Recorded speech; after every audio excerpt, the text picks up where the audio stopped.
My beautiful sister, we are in a very critical time here on earth as it relates to godly marriages and purposeful unions. Okay, my dear? My side of YouTube and maybe yours is rife with references to 2022 being the year of the bride, prophetic marriages popping up, godly purposeful unions are popping up left, right, and center. And while there's nothing wrong with that, while prophets are truly stepping into their season in the light where God is really using a lot of prophets to deliver messages, it's so easy to get caught up in the hype or the excitement or to even grow impatient as you wait on your godly marriage, my dear. While this may be a great time if you are waiting on a godly marriage, there's also a bad time to jump into a relationship. So today we are going to be breaking down 5 possible worst times to enter into a relationship, and all of them are based on one common theme: a relationship that happens outside of God's timing, my dear, okay? Anything that happens outside of God's timing is not that great. It's not great at all, okay, my dear? We do not, as daughters of the Most High, we do not aspire to operate outside of God's perfect timing and his pace, remember, okay? God moves at different paces than we desire, okay? He is going to always take the scenic route. He doesn't go on highways and byways, okay, my dear? He will always take the scenic route, taking you through a pruning season, taking you through a wilderness. Yes, you can absolutely delay your wilderness season, but that season is for a reason. It serves a purpose for your growth and development. Here at Healed Woman, we have so many resources to help you understand why the Lord takes us through dry seasons, pruning seasons, wilderness seasons, and how to make the best of those seasons, okay, my dear? So if you're not familiar with that content, I do encourage you to go check it out so you can understand why the Lord has been pulling you through this tough season and what he hopes to get out of it through you, okay, my dear? Kicking off our list of the 5 worst times to enter into a relationship is number 1, right after a breakup. My dear, this is probably the worst, these are all the worst times, but in my opinion, the worst time to get into a relationship because you are your most vulnerable, my dear, okay? Right after a breakup, there are so many scenarios that can come up after you've separated or even divorced or broken up with someone, okay? You're emotionally exhausted, okay? You're emotionally exhausted, especially if you're in an unhealthy or toxic dynamic with someone, okay, my dear? And especially here at Healed Women, we are women who are overcoming toxic mindset. So if you are a typical healed woman, a typical sister in the Healed Woman community, you are overcoming something that has left you absolutely drained, exhausted, probably emotionally traumatized, okay? And this is not the ideal time to jump right back into another relationship. You are more likely to jump into another toxic situation if you are going from relationship to relationship one after the other, okay? After you break up, you need time to heal. You need time to unlearn all of the negative, toxic, unhealthy ways that you viewed love, that you viewed people, that you viewed men, okay, my dear? It is not the best time to jump into another relationship. Remember, I said there are so many scenarios that can happen after you break up. There is the grass is greener syndrome, where you think that another relationship will be better than the one you're currently in, okay? There is the rebound situation where you are literally hopping from one to another looking for something when you really need to go within and look up, okay, to find what you're truly missing from your relationship with God, okay? You're trying to fill God-sized voids in your life with people, and you will always be disappointed when you try to do that, my dear, okay? So not only are you emotionally exhausted, you are very vulnerable after you break up with someone, and you really need time to yourself, okay? You need some solitude, alone time to really reflect, think, go within, talk to God, pray, really just start to offload all of the, I would say, probably negative experiences or memories, or just give yourself time to just be, my dear. You just need to sit with yourself, sit with God, and really get into the spirit and just wonder, what happened here? What could I have learned from this situation? Why did I end up in another toxic situation? Am I the common denominator? Since I keep on ending up with the same type of men, maybe I'm the common denominator in these type of situations, okay? So I would definitely not recommend getting into a relationship right after you break up with someone. It is just not the right time, okay? Remember a couple weeks ago, we spoke about boundaries and how to define a protected versus an unprotected heart. Right after a breakup, your heart is very much unprotected, okay? You are very likely to get into a situation that is not ideal.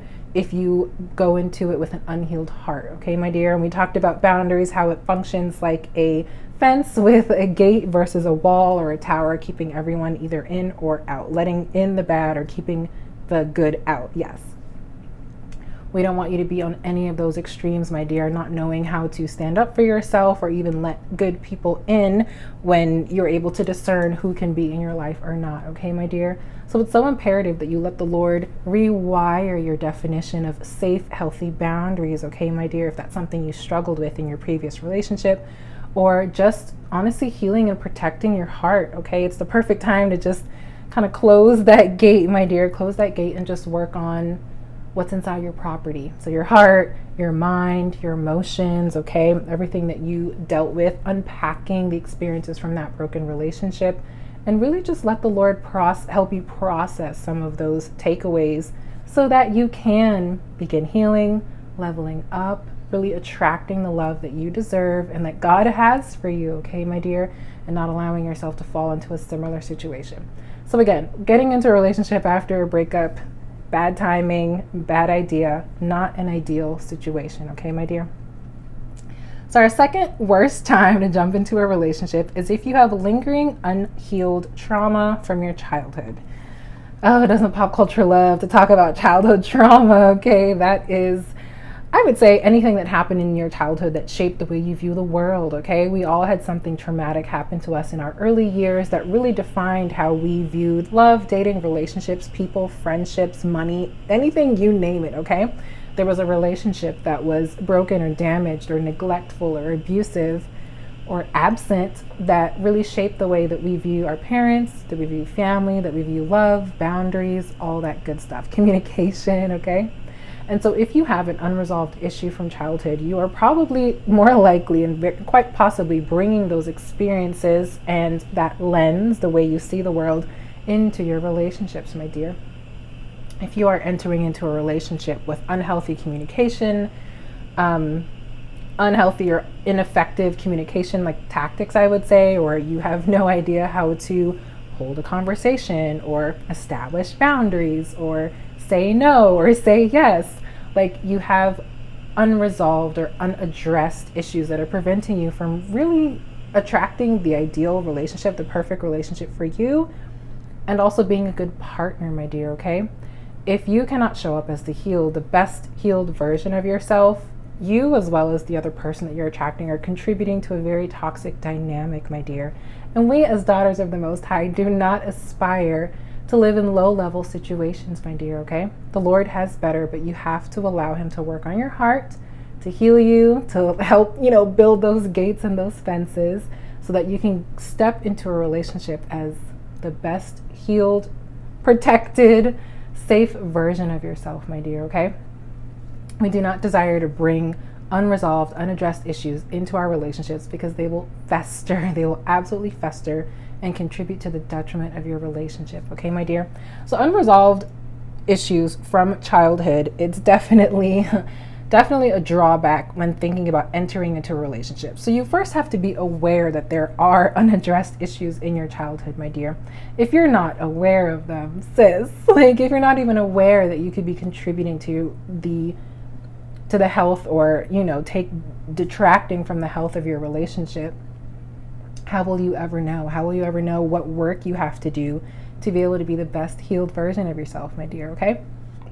So I know you're probably asking, well, what are some signs that I'm unhealed? Well, if you don't know, sis, I got you, okay? So some common signs, because there are quite a lot, that you are unhealed or that you're really not the best protected, heart is protected version of yourself.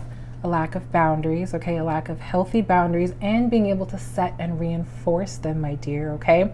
And that's not just on you, okay? Someone who steamrolls over boundaries also has unresolved trauma from their childhood, but it takes two to tango, my dear. If you cannot set and reinforce healthy boundaries and the person you're with steamrolls over your boundaries or the ones that you attempt to set, you all are in a very, very toxic and unhealthy dynamic. And the both of you really are better off without each other, okay? So a lack of boundaries, low self-awareness, okay? This can also This indicates that you're unhealed because you just have no idea in which way your childhood was shaped or affected by the events of your childhood. And so you lack that awareness of being able to recognize, this was something that happened, and this is, a consequence or a result. This is a result of something that happened to me, or this is something that I'm triggered by because of something that happened to me, okay? Being able to be self-aware and recognize, am I the common denominator here? Is my reaction contributing to, the toxicity of this situation and stuff like that? Being able to ask yourself questions like that. You know you're unhealed if you constantly blame the other person instead of looking within to see, could I be contributing to this situation, at this particular moment, okay? If you are not able to recognize where you could be responsible in a situation for your behaviors, that's a lack of healing, my dear. You're not able to take responsibility. You're constantly shirking the blame. That's a very manipulative tactic that we've definitely discussed that manipulators will consciously do, okay? That's the maliciousness of manipulators. But you could also have an inability to recognize when you have responsibility in a situation or for the detriment of your relationship, and not being able to recognize that is definitely a lack of healing, my dear. Next on our list, you don't recognize that you are the common denominator in all of your failed relationships. That's a large, or rather a huge indicator of a lack of healing, my dear, that you are not able to recognize, I am definitely contributing to every single one of these failed relationships. I need to take a step back and really work on some things in me, okay? It doesn't matter that all these other people were what they were. I also contributed in one way or another. And that's a really important one to be able to recognize. I'm broken. I'm unhealed. I have things I need to work on.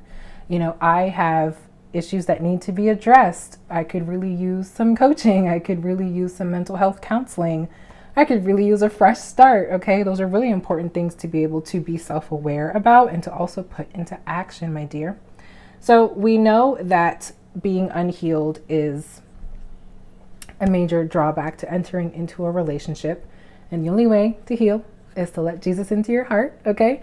Allow God into your heart to renew your mind through his word, okay? Renew your heart, help you to rewire, okay? Rewire and transform and renew so that you can begin to see things the way God sees them, okay? We've talked about the biblical definition of love. We've talked about purpose. We've talked about walking out your faith and growing your faith, okay, my dear? All these things will draw you closer to God. He is the source from where you get healing and redemption and faith and purpose and passion, okay? He is the absolute source, the one true source for everything you will need to live a better life, my dear. And the closer you walk with him, the more you will find exactly what you need, okay, my dear, to heal your heart, heal your finances, heal your love life, heal everything, okay? Jesus is absolutely a restorer of broken things. He restores broken things to beautiful things, my dear, okay? Because of your unhealed heart, you have more than likely chosen people from an unhealed place, an unhealed place in your heart, my dear, okay? When you choose from an unhealed place in your heart, you are choosing preference over purpose, okay, my dear?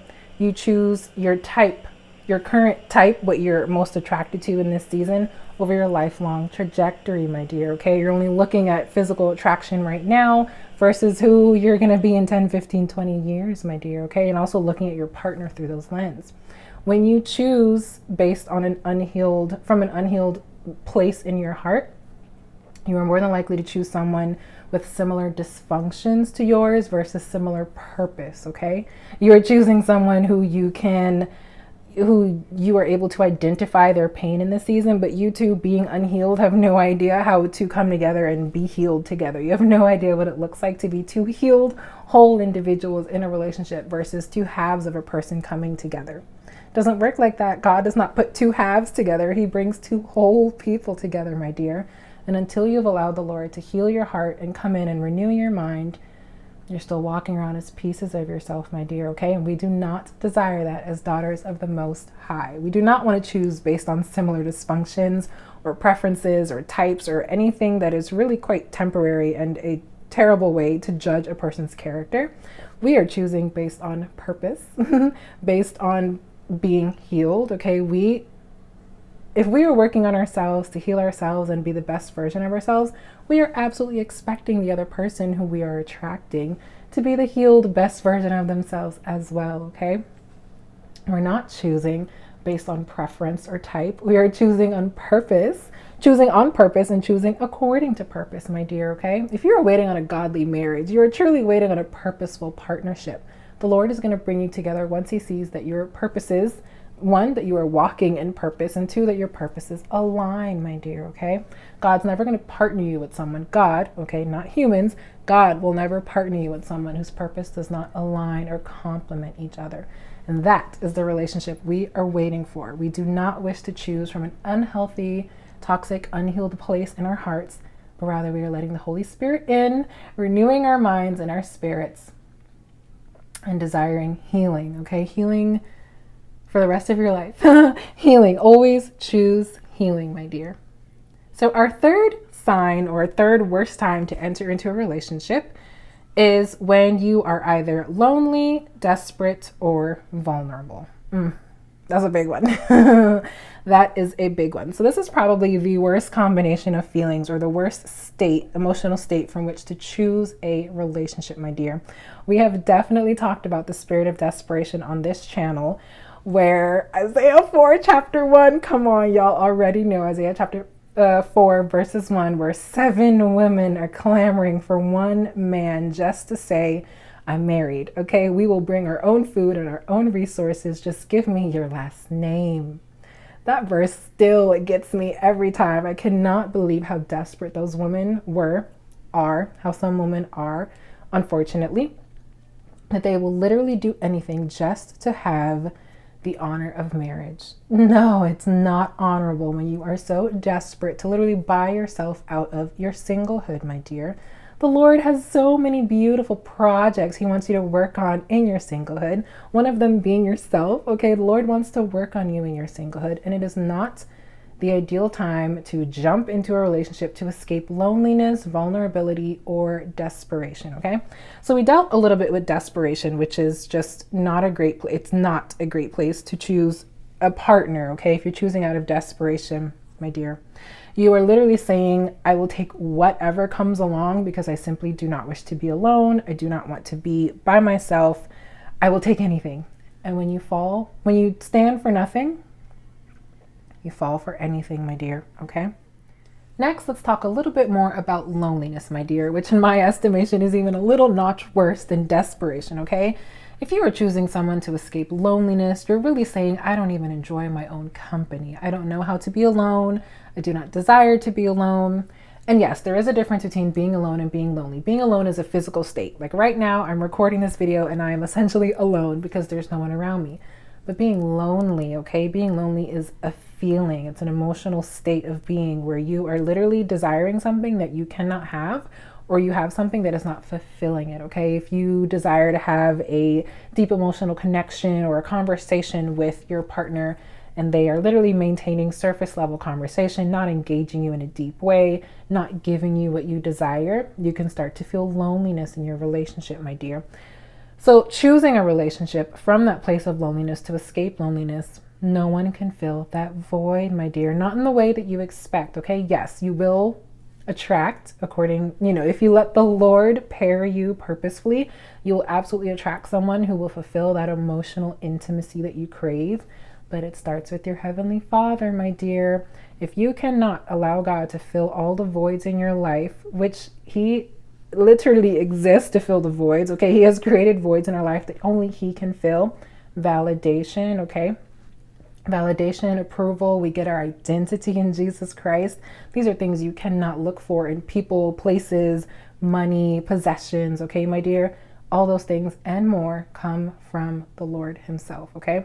So if you are looking to people to fill those God-sized voids, you will always pick incorrectly. You will pick from a place of desperation and loneliness and groveling and begging and pleading for things that the Lord so freely desires to give you, my dear, okay? So choosing from a place of loneliness is a disaster because you will always pick people who will not value you for who you are.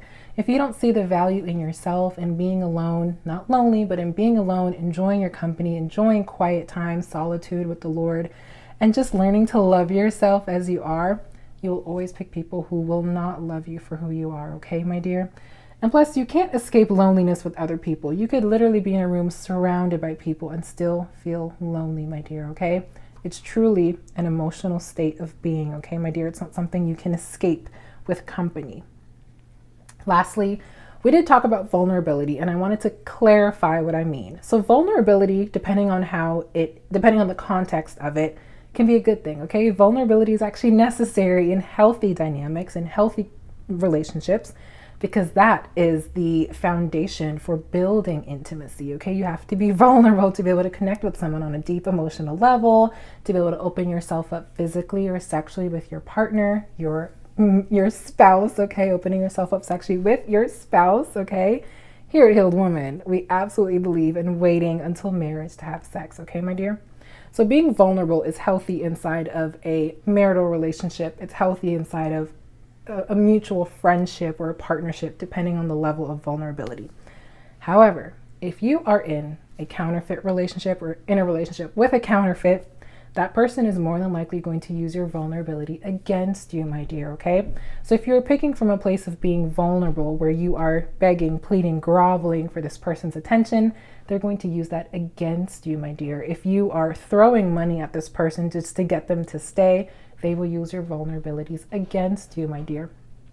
If you have become the main financial provider in a relationship as a woman to a man, like if a man sees you as a means to an end financially, or if you are doing more emotional work in the relationship to keep things going, hence, or rather refer to the example of you desiring more emotional connection and them just keeping a level of emotional unavailability, my dear, they are using your vulnerabilities against you, okay? That is where being vulnerable is, I don't want to say a bad thing, but it's a terrible place to choose a relationship based on vulnerability, because the manipulator will use that against you. They will not see that as a healthy way to your heart. They will see it as a means to an end to getting what they want out of you and ultimately discarding you and leaving you even more vulnerable, okay, my dear? So we've talked about a lot of really interesting times, okay? We've talked about right after a breakup, having unresolved trauma from your childhood, and also picking from a place of being lonely, desperate, or vulnerable, okay, my dear? So our last two are not as heavy, I promise, but just as important. So our fourth worst time of entering into a relationship is based on a ticking biological clock.